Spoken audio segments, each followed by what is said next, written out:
네, 할렐루야. 네, 우리 또 한 주를 지켜주신 하나님께 감사를 드립니다.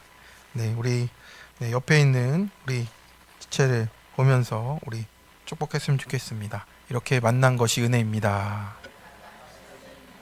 네, 네, 지금만 그러지 마시고 집에 가셔서 그렇게 하셔야 됩니다. 네, 우리 요즘에 참 지진과 이런 사건들이 참 많습니다. 그래서 베네수엘라가 지금 대지진이 나가지고 많은 어려움을 겪습니다. 규모가 7.2고 7.5가 연달아 발생을 해가지고 지금 피해가 크다고 합니다. 그래서 저희 총회에서도 기도하고 또 지원하는 일들을 하고 있습니다.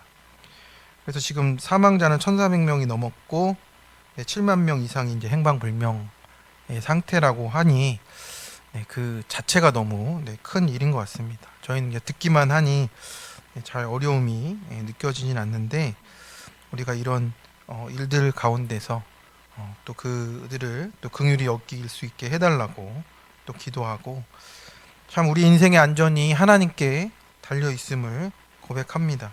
그래서 우리 인간의 과학이 발달하고 문명이 발달해도 우리의 연약함이 있는 것 같습니다. 그래서 그곳의 구조 작업과 또 가족을 잃은 이들에게 또 하나님의 위로와 또 회복이 임하도록 또 기도해 주시고 일본도 지금 계속 지진이 납니다. 그래서 불의 고리라서 더 그런 것도 있는데 유럽도 뭐 40도 폭염이 뭐 계속 된다고 합니다. 그러니 이 지구도 참 어려운 상황입니다. 기후 위기를 위해서도 기도해 주시고 하시기를 또 부탁을 드립니다. 그리고 저희가 이제 월드컵 볼 일은 더 없을 것 같습니다. 너무 속상합니다. 그래서 제가 묵상이 되고요.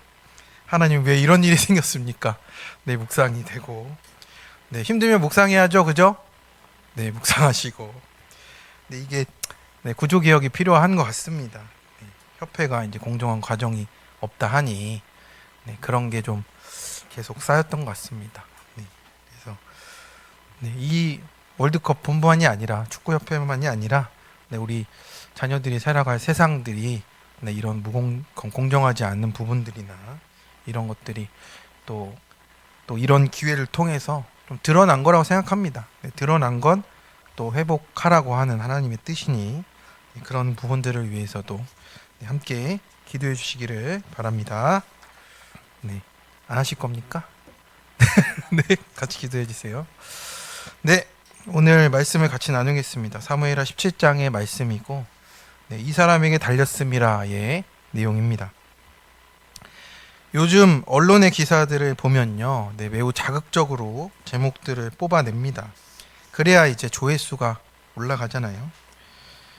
만약에 이런 내용이라면 어떻겠습니까? 최고의 전략가가 세운 완벽한 작전, 하루 만에 무너지다 이러면 클릭하시겠죠. 클릭을 하게 될 겁니다.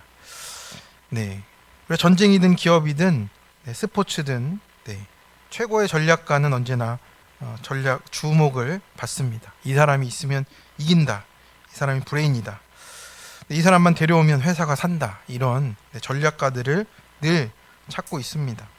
정치도 기업도 또 스포츠에서도 감독 한 사람, 코치 한 사람 때문에 팀의 운명이 바뀌었다고 말을 하게 됩니다. 요즘 월드컵 감독에 대해서 말이 많죠. 그러나 이제 역사를 돌아보면 가장 완벽해 보였던 전략도 한순간에 무너진 일들이 생기게 되는 겁니다. 최고의 컨설팅을 받아도 또 기업과 이런 정치인들이 이제 무너지는 경우들을 우리가 보게 됩니다.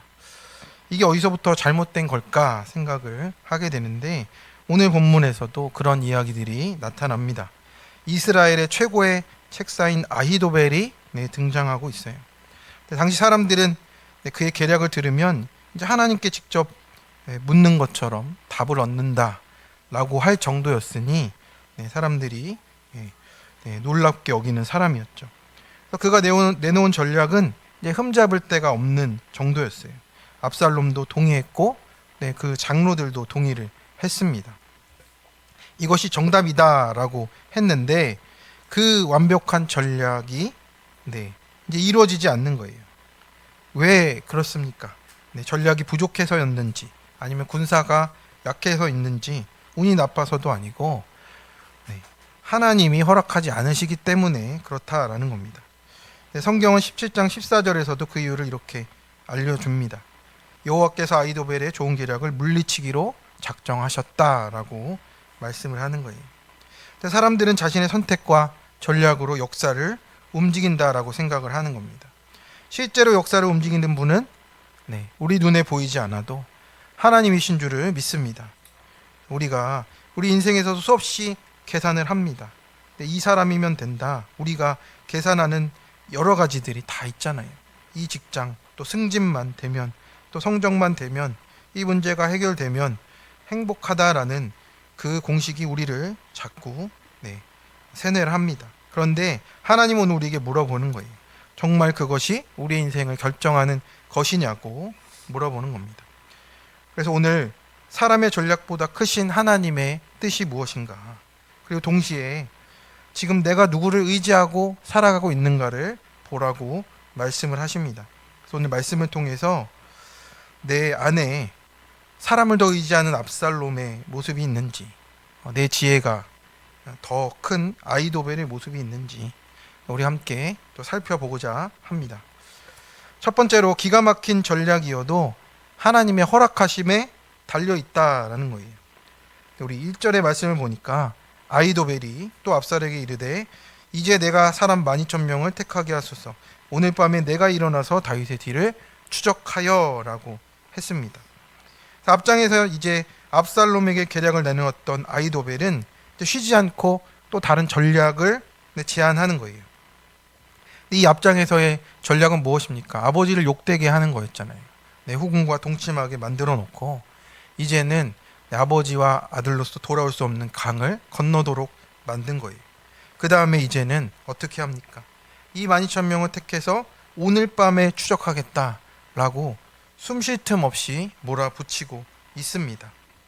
이렇게 죄악은 어떻습니까? 한 번으로 끝나지 않고 또 다른 것을 계속해서 이어가게 만드는 겁니다.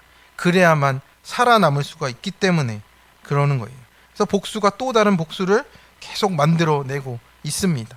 다윗이 밧세바 사건을 숨기기 위한 그 사건으로 이 모든 일이 계속 이루어져 가고 있음을 우리는 보게 되는 것입니다. 그래서 죄는 어떻습니까? 사람을 쉬지 못하게 하는 거예요. 그것을 계속 붙들게 만들고 계산하고 대비하고 다음 것을 생각하도록 만듭니다. 근데 필요한 일이기도 하겠지만 하나님 없이 내가 계속 만들어내는 일 때문에 우리는 분주한 삶을 살아가고 있다라는 겁니다.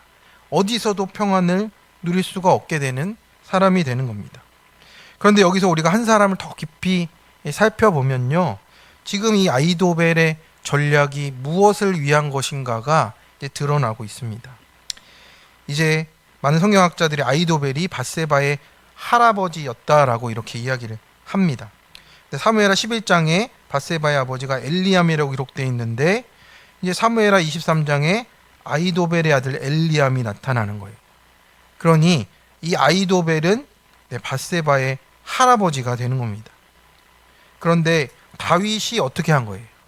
자신의 손녀를 범했고 충성스러운 사위 우리아는 왕의 명령으로 그런 명령으로 죽게 된 겁니다. 이제 겉으로 왕을 다 섬겼지만 이 다윗 왕이 한 일이 마음속에서 해결이 안 된 거예요. 상처와 분노가 오랫동안 자리 잡고 있는 겁니다. 그래서 오늘 본문의 계략이 단순한 군사 전략이 아니에요. 이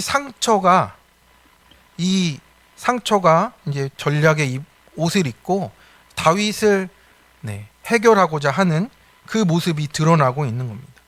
그래서 해결되지 않은 상처가 인간의 지혜를 만나니까 어떻게 합니까? 사람을 살리는 게 아니라 무너뜨리는 계략이 지금 쉬지 않고 나오고 있다라는 뜻입니다. 그래서 회개하지 않은 상처는요, 반드시 누군가를 심판하려는 마음으로 자라나는 거예요. 우리도 자녀들을 키우다 보면 그렇습니다. 우리가 원하지 않지만 우리 자녀들이 상처를 받았다 하면은 우리가 뭐라고 합니까? 어쩔 수 없었다. 그렇게 하면 이게 결국에는 또 상처로 남아서 이제 자녀들은 그것에 대해서 또 돌아오는 것들이 생긴다고 하는 겁니다. 차라리 우리가 그래 내가 그걸 몰랐다 미안하다라고 말하면 오히려 살아날 것을 우리가 더 키우는 것이 있다라는 거죠. 성도 여러분, 우리가 겉으로 아무렇지 않은 척하지만 마음속에 아직도 누군가를 심판하고 있는 것은 없냐고 물어보는 겁니다. 아히도벨도 그랬습니다. 자신의 그 상처와 아픔을 하나님께 가져나가지를 못한 거예요. 그냥 다윗 한 명만 내가 꼭 잡았으면 좋겠다. 그 마음을 품고 살아가는 겁니다. 우리가 하나님께 맡겼다 말은 하지만 속으로는 저 사람이 언젠가 대가를 치러야 돼 하는 마음이 우리 속에 남아 있는 거예요. 그것이 묻어나게 돼 있습니다. 우리는 우리 스스로를 깨끗게 할 수가 없는 사람입니다. 기도는 하지만 그 사람이 잘 되는 건 싫고 용서했다고 하는데 그 사람의 실패를 은근히 기다리기도 하는 거예요. 이게 내 안에 있는 내 아히도벨입니다. 그런데 아히도벨의 말을 자세히 보면 어떻습니까?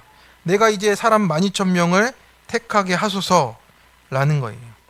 그래서 이 택하는 단어는요, 하나님이 쓰실 때 이스라엘 택하시고 다윗을 택하실 때 사용되었던 단어인데 이 하나님께 속한 일을 자신이 지금 하겠다라고 말을 하는 겁니다.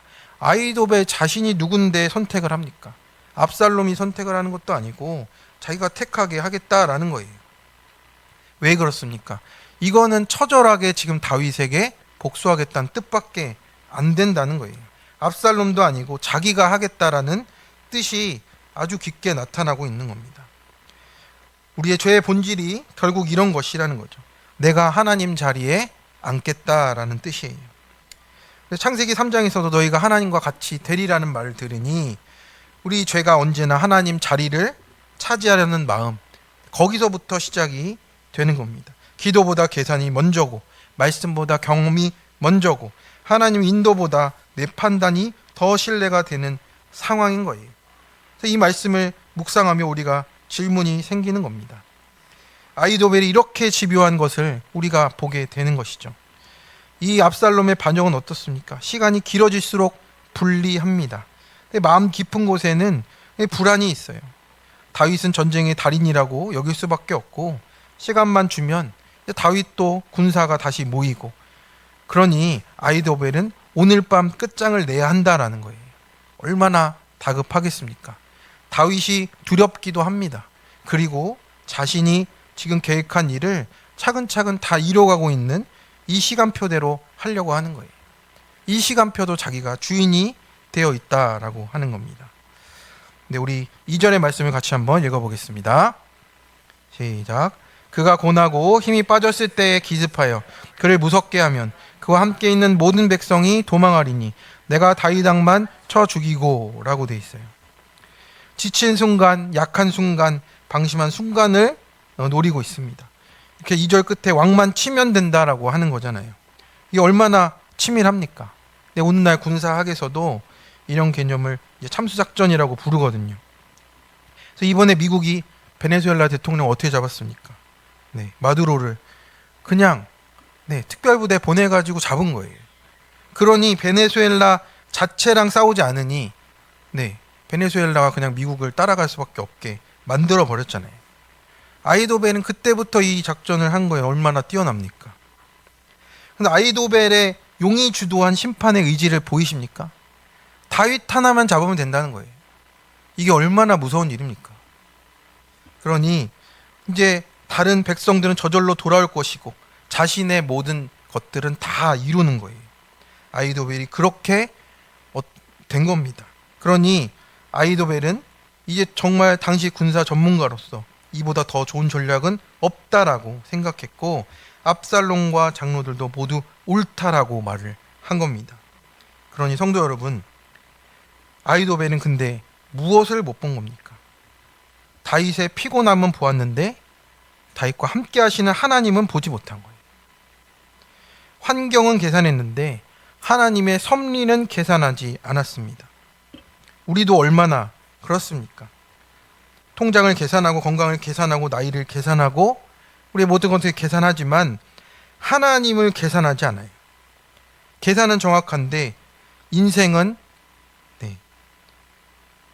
전투입니다. 인생은 현실이에요. 우리의 가장 큰 실수는 하나님을 변수에서 빼놓는 겁니다. 하나님을 변수에서 빼놓으면 그것은 어떤 것이든 내가 하는 것이지 하나님께 믿음으로 하는 게 아닙니다. 3절에서 아히도벨은 말합니다. 우리 한번 같이 읽어보겠습니다. 모든 백성이 당신께 돌아오게 하리니 모든 사람이 돌아오기는 왕이 찾는 이 사람에게 달렸음이라. 그리하면 모든 백성이 평안하리이다 하니 참 효율적인 전략이죠. 한 사람만 희생하면 된다라는 것이고요. 죄는 언제나 효율을 말합니다. 한 사람쯤 상처받아도 된다라고 말을 하고 한 사람쯤은 희생해도 공동체 살 수 있다라고 가는 겁니다. 하지만 복음은 그렇지 않다라는 거예요. 예수님이 나를 버려서 공동체를 살리신 것처럼 또 세상은 다른 사람을 희생시키지만 복음은 믿는 자가 먼저 희생하는 길이라고 말씀하는 겁니다. 4절은 이렇게 끝납니다. 그 말이 압살롬과 이스라엘의 장로들에게 다 옳게 보인지라. 모두가 맞다라고 했고 회의 결과도 좋았는데 결국엔 하나님은 아히도벨의 좋은 계략을 다 물리치라고 명령하고 계셨습니다. 사람은 최고의 전략을 세워도 하나님의 계획이 있어요. 그러므로 성도 여러분, 우리 인생을 붙드는 것은 내 계획의 완벽함을 넘어서 하나님의 신실하심이 나를 붙들어 주심을 믿으시기를 바랍니다. 내 계산이 아니라 하나님의 섭리라고 하세요. 그래서 하나님이 오늘도 우리에게 물어보시는 거죠. 너는 계획으로 불안을 해결하려 하느냐? 나를 신뢰하며 평안을 얻겠느냐? 라고 물어보시는 겁니다. 이 질문 앞에서 우리가 모두 그 평안의 자리로 나아가시는 우리 성도님들 되시기를 축원합니다. 내 계획과 계산을 의지했던 마음을 주님 앞에 내려놓는 것이 평안이 임하는 일인 줄로 믿습니다. 적용 질문입니다. 다윗이 잘못된 사람이기에 끝까지 내가 심판하려는 아히도벨이 되고 있지 않습니까? 아히도벨처럼 아직 하나님 앞에 끝까지 내어놓지 못하는 내 깊은 분노와 상처와 아픔은 무엇입니까? 하나님을 변수에서 빼놓고 내가 끝까지 통제하려는 12,000명의 전략은 무엇입니까? 내 삶이 내 생각과 계획대로가 아니라 하나님의 허락하심에 달려있음을 깨달은 사건은 무엇입니까? 그 일로 하나님이 오르십니다가 되십니까? 두 번째입니다. 내가 주인이기에 사람의 말에 흔들립니다. 5절의 말씀입니다. 5절의 말씀을 같이 읽어보겠습니다. 압살롬이 이르되 아렉 사람 후세도 부르라. 우리가 이제 그의 말도 듣자 하니라. 근데 이 말씀을 들으면 우리가 한 가지 질문이 생기는 거예요. 왜 후세를 또 부릅니까? 아히도벨의 계략을 듣고 모두 좋게 여겼어요. 군사적으로도 완벽하게 세워진 전략입니다. 회의도 끝났고 결정도 내려졌습니다. 그런데 갑자기 압살롬이 말하고 있어요. 후세의 말도 한번 들어보자. 그러나 본문은 신중함을 말하기보다는 확신이 없는 것처럼 보여집니다. 왜 확신이 없습니까? 자기가 스스로 왕이 되었기에 자기의 마음을 붙들어줄 하나님이 없어요. 본문에서 이 듣자라는 말은 샤마인데 이 듣다라는 이 단어의 뜻은 늘 말씀드리지만 귀 기울여 듣고 받아들이고 순종한다는 뜻이 담겨 있는 거예요. 그래서 하나님의 백성인 또 하나님의 나라인 이스라엘의 왕이 하나님의 말씀을 들어야 되는데 사람의 말만 지금 계속 따라다니고 있는 상황입니다. 또 우리도 어떻습니까? 하루 종일 무언가를 듣고 있습니다. 뉴스를 듣고 유튜브를 보면서 듣고 주식 전문가의 말을 듣고 또 SNS의 말을 듣고 직장 상사의 말을 듣고 또 친구들의 평가를 듣고 내 속에 있는 얘기를 자꾸 듣습니다. 그런데 하나님의 말씀은 가장 마지막에 들으려고 하다 보니 찾지를 못하는 거예요. 그래서 무엇을 가장 많이 듣느냐가 결국 내 삶을 지배하게 되어 있습니다. 그래서 오늘 말씀을 묵상하면서 우리의 마음에 다가오는 것이 무엇입니까? 왜 우리는 사람의 말에 이렇게 흔들리고 있느냐라는 거예요. 상대방의 말이 강해서입니까? 어떤 것입니까? 대개는 내 안에 인정받고 싶은 마음이 더 크기 때문에 그렇습니다. 압살롬은 평생 사람들의 마음을 얻으며 살아왔어요. 15장 6절에는 압살롬이 이스라엘의 사람들의 마음을 훔쳤다라고 말을 했잖아요. 그러니까 사람들의 박수와 인정으로 왕이 된 겁니다. 그러니 이제는 그 박수를 잃는 것이 가장 두려운 때가 된 거예요. 이제 왕으로서 결정을 해야 되는 때가 온 겁니다. 그래서 계속 사람들의 의견을 확인하는 겁니다. 사람들의 반응을 살피고 마음을 읽으려고 하고. 왜 그렇습니까? 왕을 만들어준 사람들의 인정에 자기의 존재의 근거를 삼기 때문에 그렇습니다. 또 우리도 그렇지 않습니까? 누군가 칭찬해주고 이렇게 띄워주면 하루 종일 기분이 좋습니다. 근데 반대로 한 사람의 말 한마디 때문에 며칠을 괴로워하는 거예요. 직장 상사의 표정 하나에도 우리가 마음이 흔들리게 되고, 배우자의 무심한 한마디에 또 흔들리는 겁니다. 청소년과 우리 청년들 어떻습니까? 친구들의 관계 속에서, 또 단체 채팅방에서 답이 늦게 오거나 내가 원하는 답이 아닐 때 내가 미움받는 거 아니냐 고민하고 또 무너지는 겁니다. 또 SNS에 사진을 올리면서 좋아요를 자꾸 확인하고. 우리가 지금 이 시대를 지나면서 사람들이 나를 어떻게 보는지가 엄청 큰 가치가 되고 있습니다. 인정받으면 기쁘고 그렇지 못하면 무너집니다. 그런데 우리가 상대방의 말에 흔들리는 것이 아니라 사실 그것을 파고들면 내 안의 인정 욕구에 내가 흔들리고 있구나를 보게 되는 것입니다. 그래서 우리가 이렇습니다. 내 의견이 채택되지 않으면 우리의 마음이 그렇게 흔들리고, 누군가 다른 사람 칭찬하면 또 그거에 서운하고, 인사를 안 하면 왜 그러지 하면서 마음이 불편해지고, 결국에는 저 사람이 문제가 아니고 내 안에 아직도 인정받고 싶은 내가 살아있기 때문에 그렇다라는 겁니다. 근데 사람 눈치를 보는 것도 결국에는 뭡니까? 자기애입니다. 우리가 사람 눈치를 보는 게 겸손이라고만 생각할 때가 있어요. 그런데 그것이 하나님 앞에서 내가 사람을 더 크게 보는 사람이구나를 깨닫게 하시는 것입니다. 결국 인정받는 것도 다 나를 위한 것이라고 그렇게 말하고 있는 거잖아요. 청소년 부모님의 간증이에요. 부모님 두 분이 다 맞벌이 했습니다. 할머니 손에 자라서 아쉬운 소리 하지 못하고 컸다라고 합니다. 요구를 거절당할 때마다 자존심이 상했고 무언가를 부탁하거나 불안 표시를 싫어하게 되었다라고 합니다. 저의 모습과도 비슷한 것 같아요. 저도 할머니 손에 자라다 보니까 그런 게 있는 것 같습니다. 정당한 요구도 표현하지 못하게 되었고요. 그래서 직장에서 이제 불만이 커졌는데 병원 원장님이 사람 구하는 것을 힘들어하는 모습을 보면서 이때다. 기습적으로 여기를 뛰쳐나가자라고 이제 전략을 막 세우려고 했답니다. 근데 교회에서는 이제 처우 개선을 요청해라. 쉽게 나가지 말고 그렇게 요청하고 하면서 그 겉면을 좀 따르라 했습니다. 근데 입으로는 맞습니다 했는데 확신이 없었던 거죠.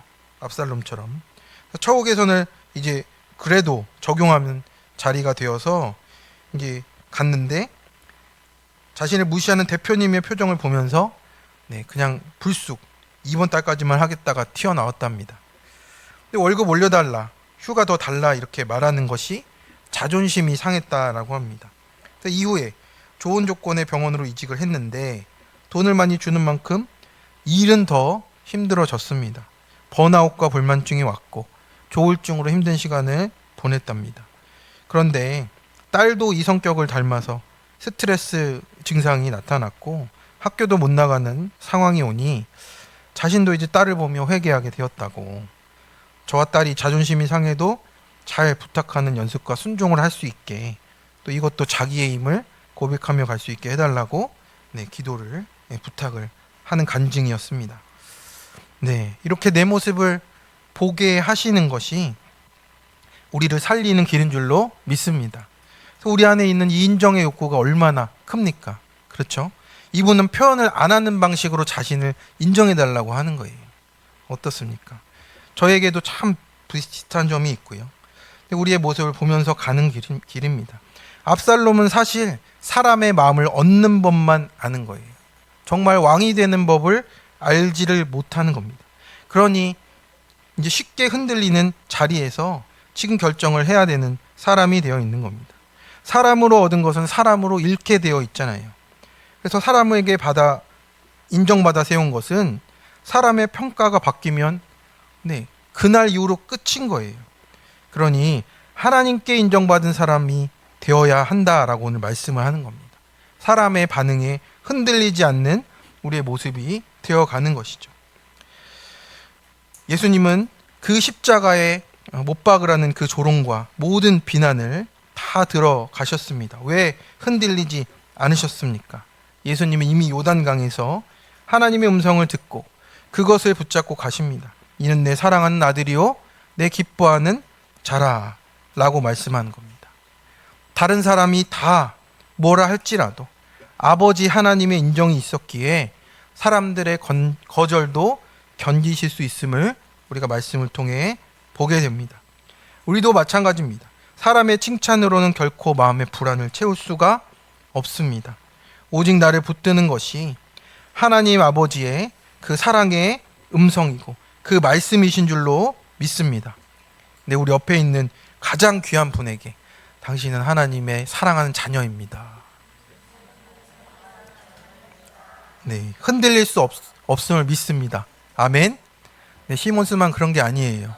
네, 하나님의 사랑은 흔들리지 않습니다. 오늘 우리에게 물으십니다. 너는 누구의 음성으로 너의 가치를 결정하느냐? 라고 물어보고 있어요. 이 질문 앞에 우리가 하나님 앞에 마음을 들이며 나가기를 축원합니다. 사람의 인정으로 내 존재를 증명하지 않아도 됩니다. 하나님의 평가가 더 크기에 하나님의 사랑받는 자녀의 그 정체성과 평안 안에서 오늘도 살아가시기를 축원합니다. 적용 질문입니다. 압살롬처럼 사람으로 얻었기에 사람들의 동의와 인정을 더 구하려 하지 않습니까? 나는 어떤 말을 들으려 하고 그 말을 듣지 못하면 흔들립니까? 나는 무엇을 제일 두려워합니까? 사람들에게 인정받아야만 가치 있다 여깁니까? 그것이 무너져야 할 자기의 우상임을 깨닫고 있습니까? 세 번째입니다. 돌이키는 자의 기도에 응답해 주십니다. 7절의 말씀을 같이 한번 읽어보겠습니다. 후세가 압살롬에게 이르되 이번에는 아히도벨이 베푼 계략이 좋지 아니하니이다 하고, 참 놀라운 장면이 아닐 수 없습니다. 조금 전까지만 해도 모든 사람이 아히도벨의 계략을 칭찬했어요. 그런데 후세는 정반대의 말을 하는 겁니다. 그런데 압살롬이 그 말을 듣고 있어요.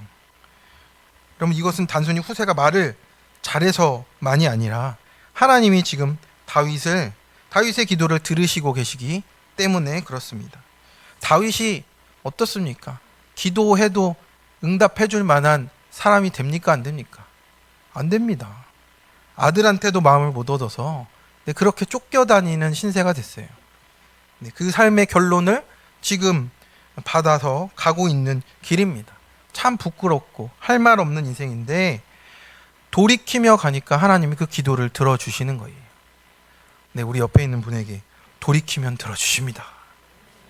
네, 돌이키기 전에도 들어주시지만 돌이키는 자의 기도를 하나님이 외면하지 않으신다라는 거예요. 우리는 이 장면만 보면 후세의 지혜를 보게 됩니다. 이제 이 뒤에서 일하시는 하나님을 우리가 보게 되는 거죠. 15장 31절에 여호와여 원하건대 아히도벨의 모략을 어리석게 하옵소서. 다윗이 이렇게 울며 기도를 했습니다. 그때는 아무 일도 일어나지 않았지만 하늘이 열리거나 천둥이 치거나 이러지 않았지만 여전히 도망자였지만 하나님이 응답을 시작하고 계셨습니다. 후세를 예루살렘에 보내게 하셨고 압살롬이 듣고자 했고 가장 완벽해 보이는 아히도벨의 계략을 이제 한쪽으로 이제 보내버리게 되었잖아요. 그러니까 하나님이 침묵하시는 것이 아니고 하나님이 지금도 일하고 계신다라고 말씀을 하시는 겁니다. 근데 우리의 마음에 어떤 부분이 이렇게 다가옵니까? 우리가 기도보다 걱정을 먼저 하는 우리라고 하는 것이에요. 문제가 생기면 먼저 계산하고 사람부터 찾고 검색을 다 한 후에 기도하려고 하니 가장 마지막이 되는 겁니다. 왜 그렇습니까? 아직도 내 인생의 주인이 나라고 생각하는 이 습관이라고 하는 겁니다. 걱정은 단순한 감정이 아니고 영적으로 우리가 볼 때 내가 이 문제를 책임져야 한다라는 마음으로 또 올라가는 거예요. 내가 그 자리로 또 올라서는 겁니다. 근데 걱정이 많은 것은 책임감이 크다기보다 하나님 자리에 내가 올라가는 것이 너무 자연스러운 사람이 되어 있다라는 겁니다. 우리가 하나님 믿는다고 하면서도 내가 하나님 역할을 계속하고 있는 나의 모습을 봐야 되는 겁니다. 그것을 내려놓고 가는 거예요. 근데 한번 내려놓아서 되면 좋겠어요. 그런데 어때요? 계속 그러면서 가야 되는 겁니다. 되었다함은 없는 겁니다. 그래서 우리가 내려놓지 못하고 맡기지 못하고 붙잡고 있는 모습을 보면서 내 모습을 보는 거죠. 압살롬의 모습이 어떻습니까? 회의를 열고 또 아이도벨을 통해서 계산하고, 후세는 하나님의 때를 기다립니다. 다윗은 기도하고 있어요. 같은 사건 속에 네 사람의 반응이 다 다르게 나타나고 있는 겁니다. 압살롬은 사람을 붙들고, 아이도벨은 지혜를 붙들고, 다윗은 하나님을 붙들고 있습니다. 그러니까 내 안에 있는 이 압살롬 같은 모습을 보고, 아이도벨 같은 모습을 보고, 회개하고 있는 다윗 같은 모습을 봐야 하는 거예요. 그래서 오늘 나는 누구를 붙드는 겁니까? 그래서 8절에서 후세는 말합니다. 왕의 아버지와 그의 부하들은 용사라라고 말했어요. 근데 여러분 성도님들도 한번 읽어보시면요, 후세가 말하는 거는요 다 감정에 호소하고 있어요. 아이도벨은 전략만 얘기했는데 후세는 감정에 호소합니다. 네, F인가 봐요. 그래가지고 이 조목조목 다 짜져보면은 실체가 없는 말들로 압살롬을 두렵게 만듭니다. 그러니 이 압살롬도 자기가 머리가 좋다고 했지만은 결국에는 자기의 그 연약함 속에, 두려움 속에 빠져 들어갑니다. 또 후세는 다윗과 너무 친한 사람이었기 때문에 우리 아버지가 저런 사람이야 라는 두려움에 빠지게 만들었습니다. 그래서 이 왕과 함께한 용사들은 어떻습니까? 다윗과 15년 광야를 다 뚫고 왔던 그 사람들이고 백전의 용사들이, 그러니 새끼를 빼앗긴 곰 같다라고 하면서 압살롬, 청년 압살롬에게 두려움을 크게 자극합니다. 근데 사람의 마음이 어떻습니까? 믿음보다 두려움에 훨씬 빨리 반응하는 거예요. 누가 말해 주지 않아도 그렇습니다. 부정적인 말 한마디가 더 오래 기억된다는 것을 우리가 경험으로 알고 있습니다. 왜 그렇습니까? 죄인이기 때문에 하나님보다 환경을 더 크게 보는 우리의 모습입니다. 끝났고 망했고 희망이 없고, 하지만 우리 하나님 안에 희망이 있을 줄을 믿습니다. 성경에서 계속 말씀하세요. 두려워하지 말랍니다. 하나님께 나오는 그 첫 단어는 늘 무엇입니까? 두려워하지 말라라고 하는 거예요. 9절과 10절에 보면 가능성을 계속 얘기해요. 혹시 용사들이 숨었을 것이다. 혹시 먼저 공격할 것이다. 그러면 낙담할 것이다. 이렇게 말하면서 두려움의 단어들을 계속 심어주는 겁니다. 사단도 그렇습니다. 우리 안에 아무 일도 일어나지 않았는데 수십 번 그 마음을 심어주고 있어요. 우리가 분별하기 전까지 계속 그렇습니다.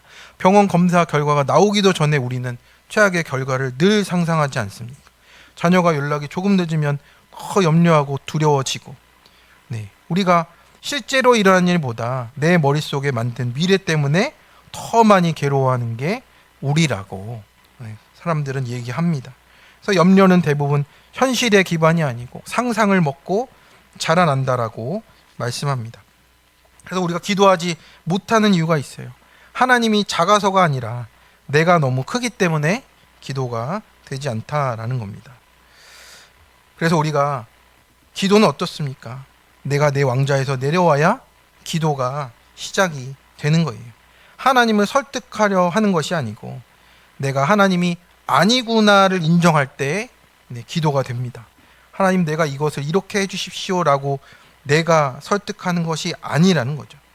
그래서 하나님의 뜻을 바꾸는 게 아니라 내 뜻이 하나님 앞에 순종이 되어지고 복종이 되어지는 자리가 기도라고 오늘 우리에게 말씀을 하십니다. 다윗은 어떻습니까? 다윗이 완벽했기에 이것을 들어주신 게 아니에요. 이미 큰 죄를 지어서 할 말 없는 인생입니다. 그것이 언제 가도 달라지지 않아요. 그런데 하나님 앞에 다른 것은 무엇입니까? 회개한 인생이 있고 회개하지 않은 인생이 있는 거예요. 그냥 내 모습을 그대로 인정해야 됩니다. 내가 그랬습니다라고 인정을 해야지 살아날 수 있는 거예요. 자기 힘으로 해결하려 하고 바꾸려고 할수록 오히려 우리가 더 묶이는 것을 보게 됩니다. 하나님은 돌이키는 사람의 기도를 들으십니다. 작년의 간증이에요. 어려서부터 교회를 다녔다라고 합니다. 남편의 외모에 반해서 무늬만 신결혼을 했고, 근데 무지개 시간 개념이 없는 남편이었다고 합니다. 너무 잘생겼나 봅니다. 이렇게도 결혼을 한 거 보면. 근데 남편의 주사가 심했대요. 2차까지 술 마시고 다음날 아침까지 괴롭히는 인생이었답니다. 근데 시모를 모시고 또 연년생의 아이로 육아를 하면서 살아갔고, 육아하다 보니 내가 애까지 데리고 교회는 못 간다. 교회를 못 갔답니다. 친언니를 어떻게 따라서 큐티하는 교회 말씀을 듣고 교회를 나가게 됐는데, 말씀을 들어도 적용을 안 하니 남편 술 안 마시고 부부가 한마음 되면 잘 살 수 있는데 저 남편 때문에 안 된다 라고 남편 탓만 했답니다. 남편에게 대되지 않으니 난 잘못이 없었고, 공 같은 표정으로 남편의 격분만 일으켰습니다. 아들이 밤낮 게임만 하는 상황이 와서야, 그때서야 가족이 저의 구원을 위해서 수고하고 있구나가 인정이 됐답니다. 남편이 난동을 부려도 이제 신세 한탄은 그쳤고 격동을 멈추기 시작했더니, 남편이 어느 날 성경에 술 먹은 남편은 어떻게 대하라고 써있냐고 이렇게 물어봤답니다. 신기한 일이 일어난 거죠. 나 잘난 계략의 기준에서 돌이켜서 말씀 보며 최고의 모사이신 하나님께 묻고 가게 하심에 감사를 드린다고, 집에만 있는 남편 무시하지 않고 말을 잘 듣겠다고, 그리고 밤낮 바뀐 남편과 아들에게 예배의 삶으로 잘 살아내겠다고. 자기 모습에 인정하고 가니까 남편에게 이런 말을 듣게 되는 거잖아요. 술 먹은 남편 어떻게 대하라고 써있냐고 참 엄청난 믿음의 고백을 들은 것 같습니다. 그래서 우리가 어떻습니까? 이렇게 후세를 보내셔서 하나님이 다윗을 위해서 또 돕도록 이렇게 만들어 주십니다. 돌이키며 가니 하나님이 붙여주시는 사람으로도 우리를 살려 주시고 계십니다. 근데 그 시작에 회개가 있었고 또 하나님께 돌이키는 기도가 있었습니다. 그래서 그것을 들으시는 하나님이 내 인생의 주인이 맞다고 고백하십니까?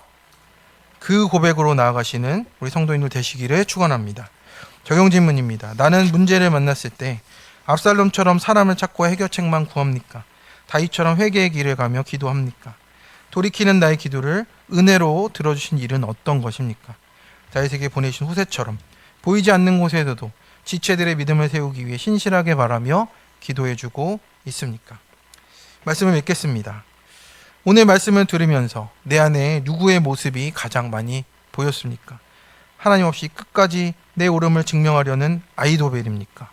사람의 인정에 목마른 압살롬입니까? 회개하며 하나님께 돌이키는 다윗입니까? 그래서 우리가 회개하는 사람의 인생은 광야를 걸어도 하나님이 인도해 가십니다. 자기 지혜를 붙들면 가장 좋은 계략도 무너집니다. 그러므로 이번 한 주도 하나님을 계산보다 기도를, 또 염려보다 하나님의 약속을 붙드시는 저와 여러분 되시기를 간절히 축원합니다. 아멘. 우리 이 시간 함께 찬양하고 기도의 자리로 나가겠습니다.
기도의 자리로 나아가도록 하겠습니다. 하나님, 우리가 원하고 바라고 기도하는 것이 오직 하나님인 줄로 믿습니다. 하나님, 기가 막힌 전략이어도 하나님의 허락하심에 달려있음을 보게 됩니다. 하나님을 변수에서 빼어놓고 생각하고 있는 하나님, 나의 교만이 꺾여지게 하여 주시옵소서. 우리 자기가 깨어지게 하여 주시옵시고, 하나님, 혹시 내가 끝까지 하나님 앞에 내어놓지 못하는 내 깊은 아픔과 상처와 분노가 있다면, 하나님, 아이들처럼 그런 마음이 있다면 오직 내려놓을 수 있게 해달라고 함께 기도하기를 원합니다. 오직 하나님의 허락하심으로 우리를 살려주실 줄 믿사오니 주님 붙잡아 달라고 우리 함께 기도하며 나가겠습니다. 또 내가 주인일 때 사람의 말에 흔들리고 길이 보이지 않습니다. 하나님, 내가 주인 된 것을 내려놓고 하나님의 말씀으로 인도함 받게 하여 주시옵소서. 사람 두려워하는 것을 내려놓게 하여 주시옵시고, 자기애를 내려놓게 하여 주셔서 하나님만 온전히 붙들고 가는 인생 되게 해달라고 우리 함께 기도합니다.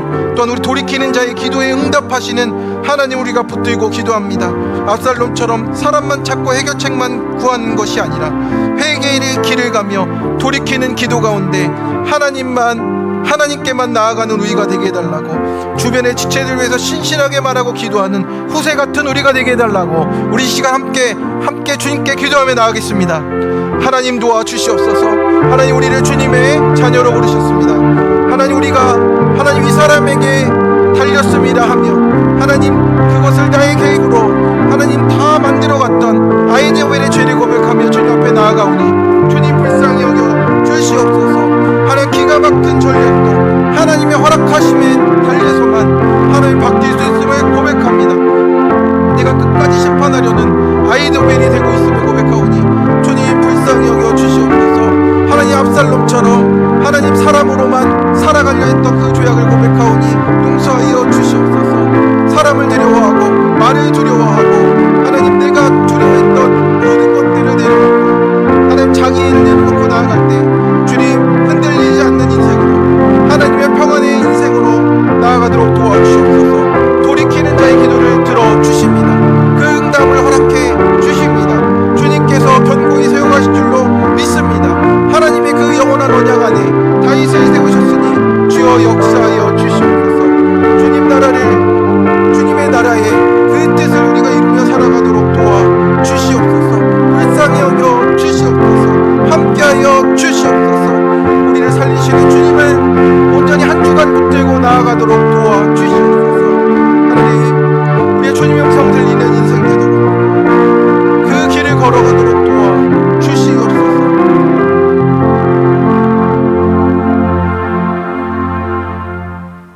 은혜와 진리로 충만하신 하나님 아버지, 오늘도 사무엘하 17장의 말씀으로 사람의 계략보다 하나님의 섭리가 더 큼을 보여주시고, 우리가 하나님의 그 광야의 길을 갈지라도 하나님이 인도해 주시는 것을 보게 하심을 감사를 드립니다.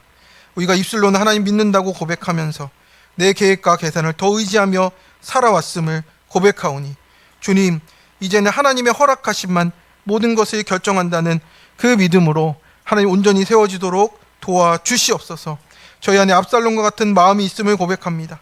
사람들의 인정과 칭찬으로 내 존재를 확인하며 그 평가에 더 마음을 빼앗기지 않도록 도와주시옵시고, 이제는 너는 내 사랑하는 자녀라 말씀하시는 하나님의 음성이 우리의 마음의 중심에 흔들리지 않는 하나님 그 뿌리로 박혀지도록 도와주시옵소서. 기도보다 걱정을 더 오래 붙들지 않게 도와주시옵시고, 우리의 삶과 가정과 자녀와 우리의 미래를 온전히 주님의 손에 맡기오니 붙들어 주시옵소서. 하나님, 돌이키는 다윗의 기도를 들으시고 모든 것을 인도해 가신 하나님을 우리가 보게 됩니다. 가장 선한 때와 가장 선한 방법으로 역사하여 주시옵시고, 우리가 보지 못하는 곳에서도 하나님이 일하고 계시니 응답이 더디게 보일지라도 낙심하지 않고 끝까지 하나님의 섭리를 신뢰하도록 도와주시옵소서. 무엇보다 우리를 위해 지금도 하나님 우편에서 중보하고 계시는 예수 그리스도를 바라보게 도와주시고, 우리의 계획이 아니라 주님의 뜻이, 주님의 섭리가, 주님의 평강이 우리의 삶을 다스리게 도와주시옵소서. 모든 영광을 올려드리며 우리를 위해 죽으시고 부활하신 우리 주 예수 그리스도의 이름으로 기도드립니다. 아멘.